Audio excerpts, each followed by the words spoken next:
Hello everyone, welcome to Eduseeker. और आज के वीडियो लेक्चर में हम लोग डिस्कस करेंगे UGC NET paper 1 unit ICT, that is information and communication technology के important previous year question papers. So let's start with questions on the unit ICT.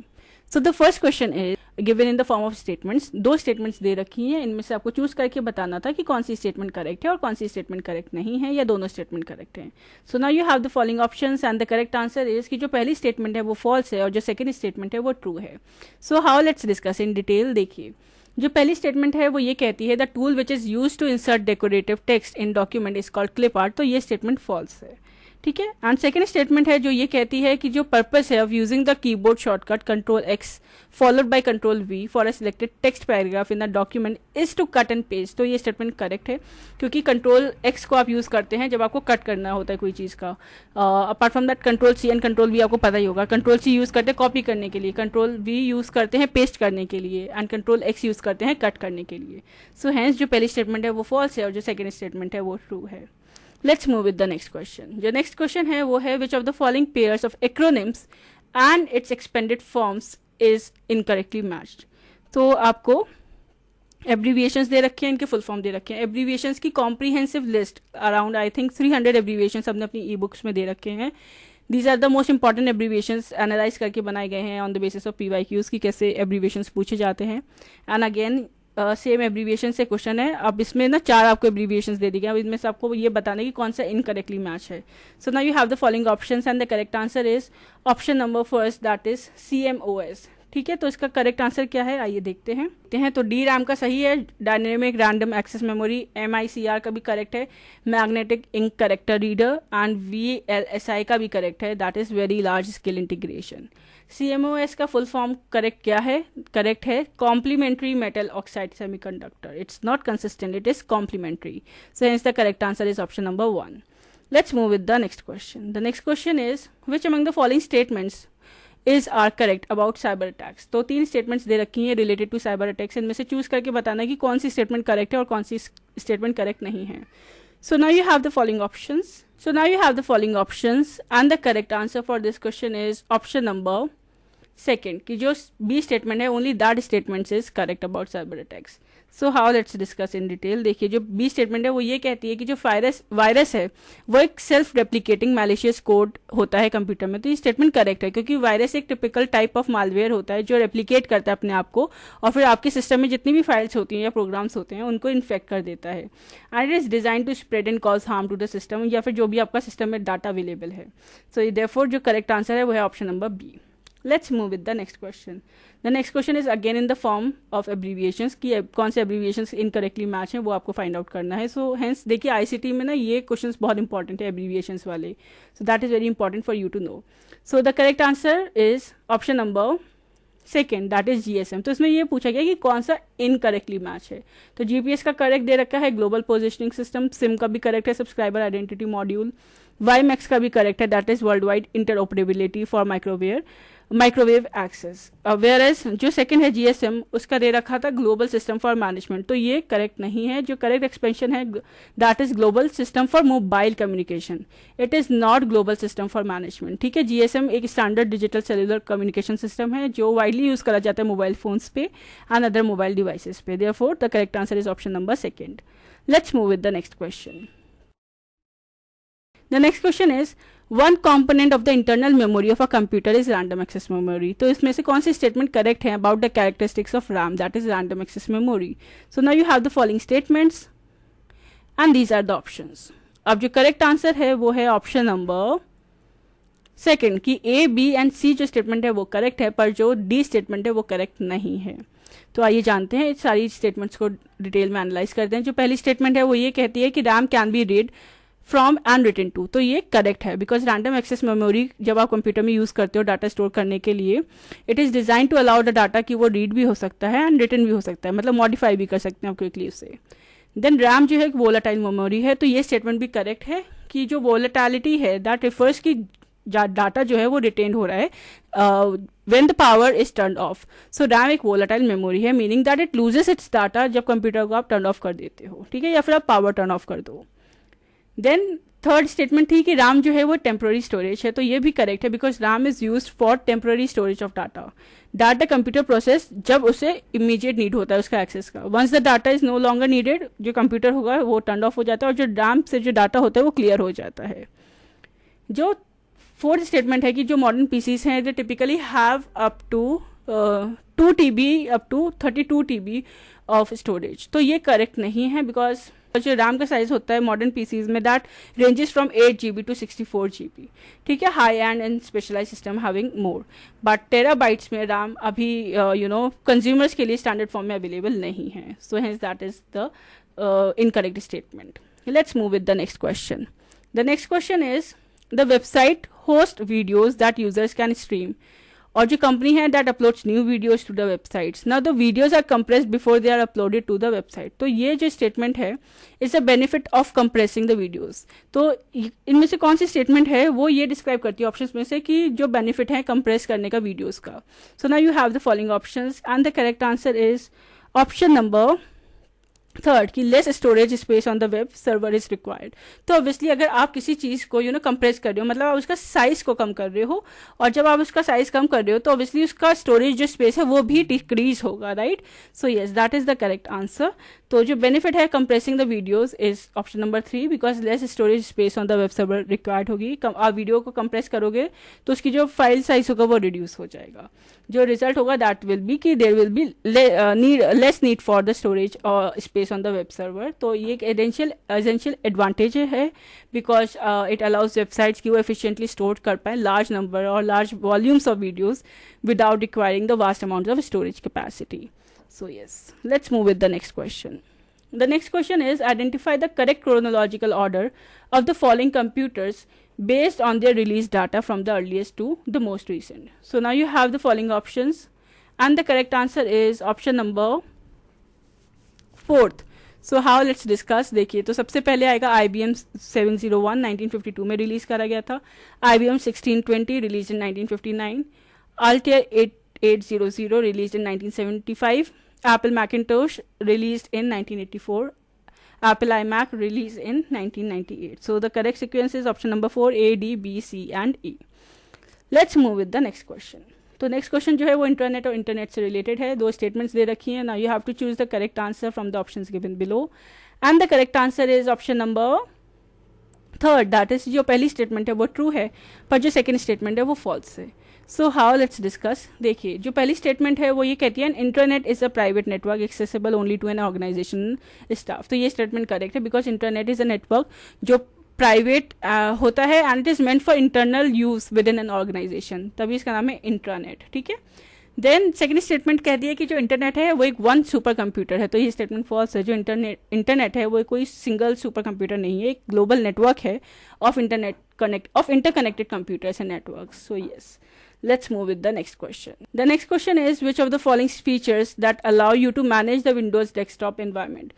तो Windows के desktop पे आप क्या क्या चीज़ें इनमें से कर सकते हो। So now you have the following options and the correct answer is option number 3rd A, B and E। तो देखिए आप अपने विंडोज़, आप अपना जब लैपटॉप खोलते हैं तो उसमें आप देखिएगा कि जो डेस्कटॉप है उसमें आप क्या क्या कर सकते हो। ऑब्वियसली उसमें आप फोल्डर्स बना सकते हो, आप उन फोल्डर्स को रीनेम कर सकते हो और आप एडजस्ट भी कर सकते हो आइकन साइज। ठीक है, वीडियो कॉन्फ्रेंसिंग और ऑटो शेप्स को क्रिएट करना आप कंप्यूटर में कर सकते हो पर आप डेस्कटॉप पे तो नहीं कर सकते ना, उसके अलग ऐप्स आते हैं, सॉफ्टवेयर्स आते हैं जिन्हें आप यूज़ करते हो।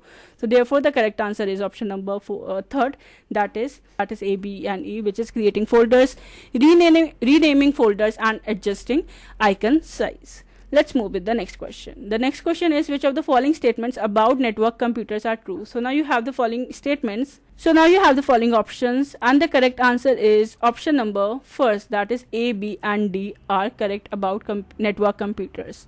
So how let's discuss in detail. देखिए सो सी बेसिकली कंप्यूटर नेटवर्किंग जो होती है दैट इज़ डिफर्ड जब आप इंटरकनेक्टेड कंप्यूटर्स डिवाइसेस होते हैं और वो अपना डाटा भी एक्सचेंज कर सकते हैं and they share resources with each other. अब ये जो नेटवर्क डिवाइसेस होते हैं ये एक सिस्टम ऑफ रूल्स को यूज़ करते हैं that is called communication protocols to transmit information over physical and wireless technologies. और जो वायरस हैं they can spread to network computers as well. So a computer virus जो होता है वो एक मैलिशियस प्रोग्राम होता है जो इन्फेक्ट करता है कंप्यूटर को और फिर अपने आप को रेप्लिकेट करता है. It often spreads to other computers through various means. Apart from that when a computer virus spreads to other computer in a network तो इसे नेटवर्क वायरस बोलते हैं.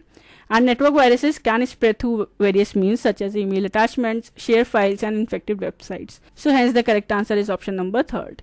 Let's move with the next question. The next question is using broadband to connect the internet has many benefits. तो वो कौन कौन से हैं? Now these are the following statements. तो आपको बताने कौन कौन से इसमें से एडवांटेजेस हैं of using broadband to connect to the internet. So now you have the following options and the correct answer is option number 3rd, that is B and C. So how let's discuss. देखिए जो term है broadband वो commonly referred करा जाता है to high speed internet access that is always available and is faster. It includes several high speed transmission technologies जैसे कि cable modems, fibre, satellites and wireless, and it does allow you to use landline phone at the same time. So hence the correct answer is option number 3rd, that is B and C. Let's move with the next question. The next question is that given below are two statements. Now you have to choose the correct answer from the options given below. And the correct answer is option number 4th कि जो पहली statement है वो false है और जो second statement है वो true है. So how let's discuss. तो पहली statement जो है वो statement में ये कहती है कि in an email system BCC allows recipients to be visible to all other recipients of the message. Whereas जो BCC है वो stand करता है blind carbon copy. तो it is called blind carbon copy because जो other recipient होते हैं वो एक दूसरे को नहीं देख सकते. Someone else has been sent a copy of this email. They can't see this. So hence first statement is false. Second statement है कि जो VoIP है that is the use of internet to make phone calls. तो वो correct है because VoIP का full form होता है वॉइस ओवर इंटरनेट प्रोटोकॉल, जो एक टेक्नोलॉजी है जो अलाउ करती है कि आप इंटरनेट की मदद से वॉइस कॉल्स कर सकते हैं. ठीक है. So it consist of internet connection instead of a regular analogue phone line. The next question is what exactly is cloud computing? So now you have the following options and the correct answer is option number 4th, that is computing resources that can be accessed on demand like electricity from a utility. See, देखिए जो cloud computing होता है वो basically एक computing resources होता है जिसे आप use कर सकते हो. ठीक है. access करने के लिए जब आपको ज़रूरत महसूस हो. cloud computing एक टेक्नोलॉजी होती है जो enable करती है यूज़र को कि वो access करे resources को जैसे कि servers, storage, databases को या फिर आपके applications over the internet या जो भी चीज़ें हैं. and they provide services on the pay as you basis. आप जितना ज़्यादा पे करोगे उतनी ज़्यादा आपको स्पेस वो प्रोवाइड करेंगे. एंड ज़्यादातर ये ऑर्गेनाइजेशंस यूज़ करती हैं. ऑर्गेनाइजेशंस ऑफ एवरी टाइप, चाहे किसी भी साइज़ की हो, small, large, medium and industry, किसी भी इंडस्ट्री की हो, सब इंडस्ट्रीज़ को अपना डाटा स्टोर करने के लिए क्लाउड स्पेस रिक्वायर्ड होता ही है. ठीक है. या डाटा का बैकअप के लिए. So hence that is the correct answer which is option number 3rd. Let's move with the next question. The next question is कि Microsoft Office PowerPoint smart art provide करता है predefined sets of diagrams for users to use. So which of the following are the types of diagrams that are provided by Microsoft PowerPoint Smart Art features? तो PPT से related ये question है कि Smart Art में इनमें से कौन से features आपको देखने को मिलते हैं.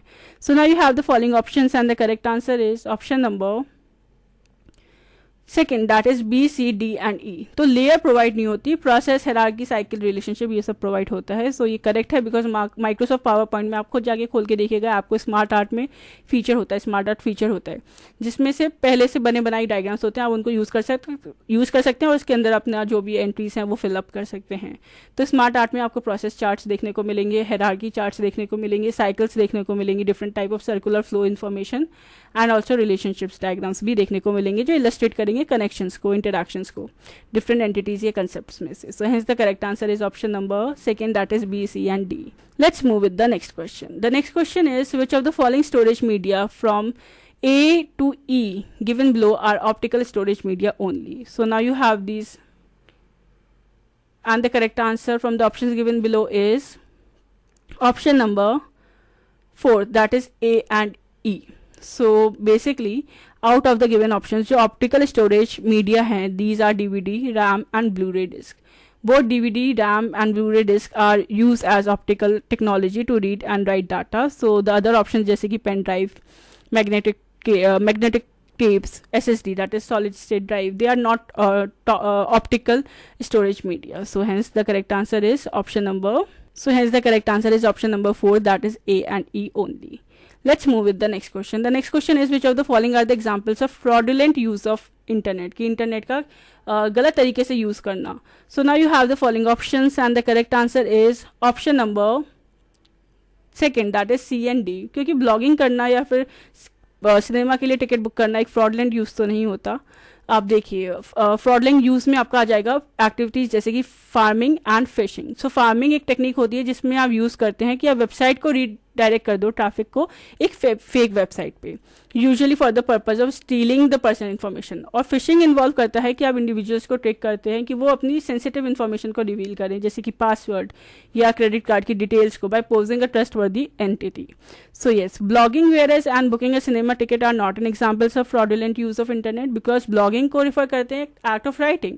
आप अपना कॉन्टेंट पब्लिश कर रहे हो अपने ब्लॉग के ऊपर जो एक लेजिटिमेट फॉर्म है ऑनलाइन कम्युनिकेशन का. एंड बुकिंग अ सिनेमा का ticket is also a normal online transaction. So hence the correct answer is option number second that is C and D. Now the next question is आपसे full form पूछा गया है CAD, CAD and CAM का. So now you have the following options और जो correct answer है वो है option number second. So how let's discuss. देखिए जो करेक्ट फुल फॉर्म है CAD एंड CAM का that is computer aided design and computer aided manufacturing. Computer aided design जो है CAD it is the use of computer software जिससे आप create कर सकते हो, मॉडिफाई कर सकते हो, एनालाइज कर सकते हो डिज़ाइंस को for various purposes. Whereas CAM जो है that is computer aided manufacturing. It involves computer software and machinery कि आप इसमें ऑटोमेट करो कंट्रोल मैन्युफैक्चर प्रोसेसेस को including planning, managing and optimizing productions. So hence the correct answer is option number second. So the next question is which two of the following tasks are carried out by all operating systems. So now you have the following options and the correct answer for this question is option number third that is C and D. So how let's discuss. देखिए जो दो task that are carried out by जितने भी operating systems होते हैं वो दो common task है मैनेजिंग सिस्टम रिसोर्सेज, ठीक है, and transferring data to a printer. So जितने भी ऑपरेटिंग सिस्टम होते हैं वो दे आर रिस्पॉन्सिबल कि वो मैनेज कर सकते हैं रिसोर्सेज को such as CPU, memory, peripheral devices कि वो इंश्योर करें efficient and fair allocation of resources to different processes and applications. Whereas transferring data to a printer is also the task or activity that is carried by operating systems. तो इनका ये function होता है and drivers भी होते हैं जो allow करते हैं यूजर्स को कि वो प्रिंट कर सकें डॉक्यूमेंट्स को और डाटा को प्रिंट कर सकें. So they manage the print queue and spooling of print jobs etcetera. So hence the correct answer is option number third that is C and D. Let's move with the next question. The next question is कि जो functional component होता है of digital computer these are as follows. तो इनमें से कौन से functional component है digital computer के. So now you have the following options और जो correct answer है वो है option number third that is A, C, D and E. So how let's discuss. तो it's only B that is printer which is not a part of digital computer. So see functional components digital computer में हो गए आपके input devices. Input devices ऐसे devices होते हैं जिससे आप डाटा को एंटर करते हो या इंस्ट्रक्शन देते हो कंप्यूटर को, ठीक है. सेंट्रल प्रोसेसिंग यूनिट CPU भी एक डिजिटल कंपोनेंट का पार्ट है बिकॉज CPU तो एक ब्रेन होता है कंप्यूटर का. It is responsible for executing all the instructions and performing calculations. Whereas memory, तो मेमोरी में दोनों आ गई, आपकी RAM भी आ गई फॉर टेम्पररी डाटा स्टोरेज और अदर स्टोरेज डिवाइसेस भी आ गई जैसे हार्ड ड्राइव्स हो गई, SSDs हो गई जो long term data storage devices होती हैं. Then the next is output devices. तो जो आउटपुट डिवाइसेस हैं these are like monitors, printers, speakers जो अलाउ करते हैं कंप्यूटर को कि वो डिस्प्ले करें और प्रोड्यूस करें results in a human readable and understandable form. So hence the correct answer is option number third that is A, C, D and E. Let's move with the next question. The next question is in the form of statements and now you have the following statements and the correct answer for this question is option number second की जो दोनों statement है वो दोनों false हैं. सो how let's discuss. देखिए जो पहली स्टेटमेंट है वो ये कहती है कि privacy is refer to the attempt to gain information from otherwise undisclosed areas.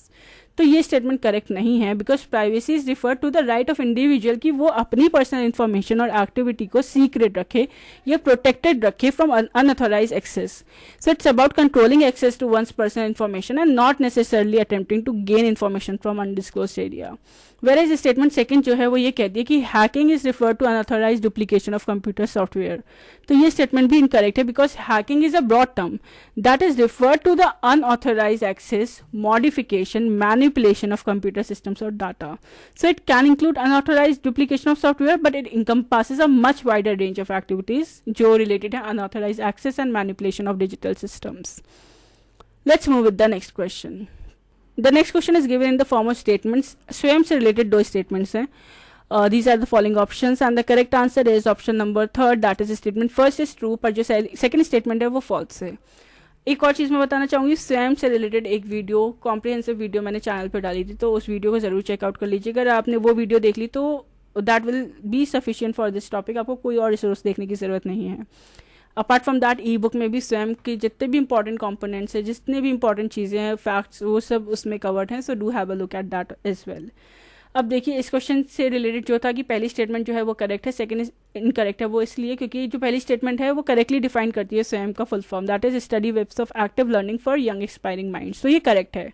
Second statement है वो ये कहती है कि स्वयं एक सोर्स है with active young aspirational mindfulness and it does not accurately represents, जो एक्रोनिम है स्वयं का. तो देयरफॉर जो सेकंड स्टेटमेंट है वो करेक्ट नहीं है, क्योंकि पहली बात तो जो स्वयं है that is not only the source for active young aspiring mindfulness but it is a form of learning, active learning. ठीक है, एक तो ये चीज़ है and it's not only for the young people. स्वयं में कोई रिस्ट्रिक्शंस नहीं है. इसका जो इसके जो 3 कार्डिनल प्रिंसिपल्स हैं वो क्या है, एक्सेस, इक्विटी एंड क्वालिटी. सो ये चीज़ याद रखिएगा, स्वयं is for anyone, anywhere and any time. So yes, let's move with the next question. The next question is, with respect to a computer virus, which of the following statement is true? तो computer virus से काफ़ी questions आए हैं, आप देखिए. तो ये जो मालवेयर्स हैं और जो सॉफ्टवेयर्स होते हैं, इनसे रिलेटेड काफ़ी क्वेश्चंस आपके एग्जाम में देखने को मिल रहे हैं, तो इनको ज़रूर रिवाइज कर लीजिएगा. ई बुक में सारे सॉफ्टवेयर्स जो मालवेयर्स के फॉर्म में होते हैं वो अवेलेबल हैं.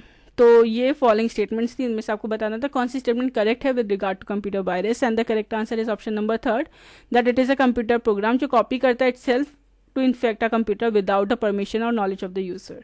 सो ये स्टेटमेंट करेक्ट है, बिकॉज जो कंप्यूटर वायरस होता है that is a malicious software, एक मालवेयर है जो रेप्लिकेट करता है अपने आप को कंप्यूटर्स में और फिर कंप्यूटर सिस्टम को इन्फेक्ट कर देता है, और आपके यूजर को पता नहीं होता, उसके विदाउट कंसेंट एंड नॉलेज के होता है ये सब.